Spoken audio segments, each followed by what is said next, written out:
que nous sommes nombreux à commettre cette erreur-là. En disant toujours 20, 21, 22, 23, 24 et j'en passe. En réalité, ce n'est pas la bonne manière.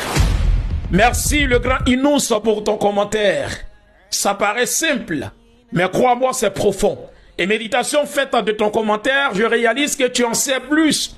L'objectif pour lequel le commentaire a été fait, c'est pour nous permettre justement d'attirer en toute modestie l'attention de pas mal de personnes parce que nous sommes nombreux à commettre cette erreur-là. En disant toujours 20, 21, 22, 23, 24 et j'en passe. En réalité, ce n'est pas la bonne manière. Si nous voulions véritablement donner la noblesse prononciative de chaque mot, face à ce mot-là, nous sommes tombés bas. Et qu'est-ce qui nous permet justement de faire une telle affirmation? C'est la maîtrise de l'alphabet, ou bien le fait d'avoir une notion de l'alphabet phonétique, qui est cette base de la prononciation, j'ai envie de dire correcte, de chaque mot en français, qui nous permet de nous départager sur ce débat-là. Parce qu'on a tendance à entendre 20. Ce n'est pas plutôt 20, c'est plutôt 20. La phonétique même nous permet deux prononciations. La première, 20. La deuxième, 20. Pourquoi? Est-ce que je l'invente? Non. Allons-y dans le dictionnaire. Regardez quand on écrit ce mot-là. V-I-N-G-T. C'est l'écriture, n'est-ce pas, de ce qui est demandé en lettres. Mais regardez son écriture en phonétique. On écrit V. Et puis on écrit 3 qui regardent de l'autre côté avec un signe en haut. Regardez ce signe-là. En phonétique, quand on le voit, ça veut dire sa prononciation en français classique, c'est le son I. Pas le son 1, mais plutôt le son I. Donc V et puis I, ça nous donne tout simplement V. Maintenant, regardez la deuxième possibilité de prononciation. On écrit V, le même signe, c'est-à-dire 3 qui regardent de l'autre côté avec le signe en haut, et on met T à la fin. Ça veut dire que ce mot-là, on a la possibilité de le prononcer 20 ou bien 20, selon la phonétique.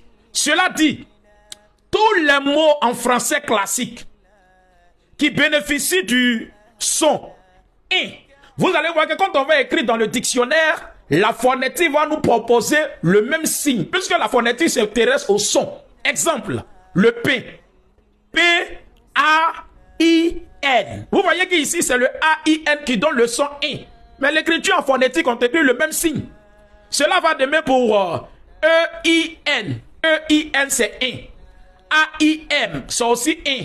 J'ai faim, la faim. F-A-I-M.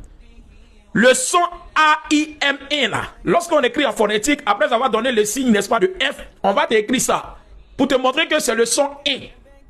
Maintenant, l'erreur qu'on commet, c'est de dire 1. Alors qu'en phonétique, quand on écrit 1, ce n'est pas le même signe. Écrivons même 1, U-N. Pourquoi on dit 1, et puis on ne dit pas 1? On écrit O, E dans O, et puis le signe en haut. Le O, E dans O, et puis ce signe-là, en phonétique, en français classique, ça donne 1. C'est pourquoi, si vous utilisez le mot emprunt, dans le sens de prendre quelque chose avec quelqu'un, vous allez voir qu'après avoir symbolisé le en phonétique, le en se symbolise comment? A, avec le signe en haut. Donc, AM, qui est en. E-N, en. A-N, en. E-N-T, en. A-M, en. E-M, en. Vous voyez? Tous ces modèles-là, ça donne le son en français, non? La phonétique va te écrire ça en A avec le signe pour montrer que tout ça là c'est en. Mais c'est pas ce qui nous intéresse. Mais regardez emprunt. Après avoir symbolisé ça dit pro, P et puis R, regardez comment ils ont écrit le 1. On écrit le même signe qu'on retrouve lorsqu'on a écrit UN. C'est-à-dire O. E dans O et puis le signe en haut. Ça nous fait emprunt et non emprunt. De ce point de vue-là, si en phonétique on t'écrit ce signe-là, tu ne peux pas transformer le son 20 en 20. Donc c'est une erreur que nous sommes nombreux à commettre. Encore une fois, l'importance de la maîtrise ou encore d'une petite notion de la phonétique nous aide, lorsque nous sommes en face de certains mots, à ne même pas tergiverser, à être cohérent et à être véritablement concret et authentique dans la prononciation de ces mots.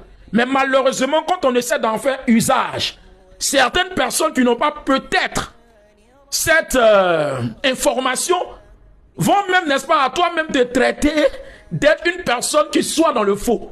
C'est-à-dire que le truc, c'est que les choses sont presque faites de manière normale. Là où quand toi-même tu veux faire les choses de façon normale, en te basant sur la base, ton agissement est qualifié de bancal et toi-même tu es vu d'une façon anormale. C'est-à-dire, on est dans quoi?